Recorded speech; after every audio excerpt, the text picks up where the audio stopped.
जगन्नाथ अष्टकम्। कदाचित् काळिन्दितडविपिन सङ्गीतकरवो मुदा भीरी नारी वदन कमलास्वादमतुपा रमं शम्भुब्रह्मामरपदि गणेशार्चितपदो जगन्नाथस्वामी नयनपथगामी भवतु मे। भुजे सव्ये वेणुं शिरसि शिगिपिञ्चं कडितडे दुकूलं नेत्रां ते सहचरकडाक्षं विदधते सदा श्रीमध्वां धावनवसति लीलापरिचयो जगन्नाथस्वामी नयनपथगामी भवतु मे। महाम्भोते तीरे कनकरुचिरे नीलशिखरे वसन् प्रासादां तत्सहजबलभद्रेण बलिनां सुभद्रा मध्यस्थ सकलसुरसेवावसरदो जगन्नाथस्वामी नयनपथगामी भवतु मे।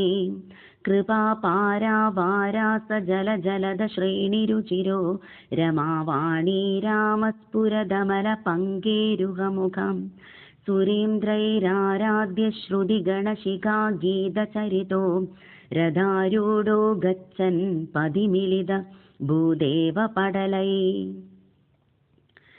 जगन्नाथस्वामी नयनपथगामी भवतु मे। स्तुतिप्रादुर्भावं प्रतिपदमुपाकर्ण्य सदया दया सिन्धुर्बन्धु सकलजगदा सिन्धुसुतया जगन्नाथस्वामी नयनपथगामी भवतु मे।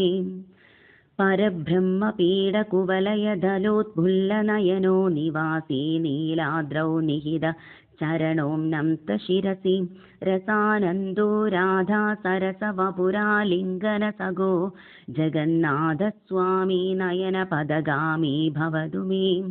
न वैयाचे राज्यं न च कनकमाणिक्यविभवं न याचेऽहं रम्यां निखिलजनकाम्यां वरवधूं सदा काले काले प्रथमपदिना गीतचरितो जगन्नाथस्वामी नयनपथगामी भवतु मे।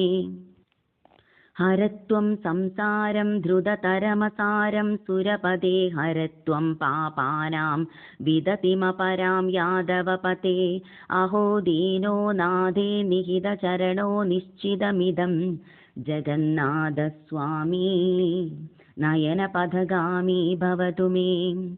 जगन्नाथ अष्टकं पुण्यं य पठेत् प्रयतशुचि सर्वपापविशुद्धात्मा विष्णुलोकं स गच्छति इति श्रीमच्छङ्कराचार्यविरचितं जगन्नाथ अष्टकं सम्पूर्णम्।